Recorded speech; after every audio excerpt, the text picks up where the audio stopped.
Hey, I'm Ben. This is my Prius V mobile lab, and I'm using it to learn everything I can about mass. Now, I've already looked at solids and I've looked at liquids, so it's time for something even more complicated: gases. A gas assumes the shape of its container just like a liquid, but a gas can also assume the volume of its container.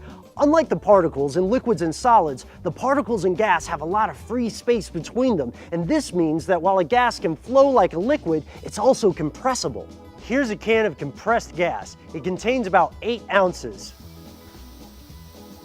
But as soon as I let it out, it immediately begins to assume the shape of the room.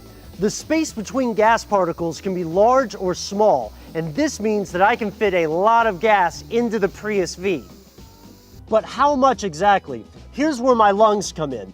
The average person exhales about 2 gallons of carbon dioxide over the course of an hour. This means that to fill up 1 cubic foot, it would take one person 4 hours. To fill up all 67.3 cubic feet of the Prius V, it would take one person days.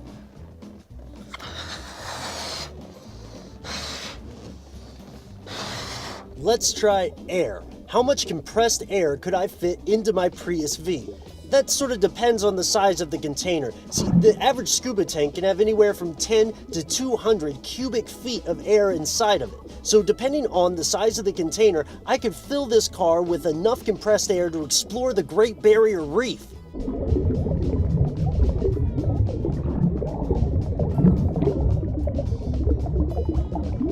I've figured out how much gas I can fit into my car. As we've already discovered, we can get quite a few liquids and solids into the Prius V, and there's only one thing left: plasma. Check out the next episode.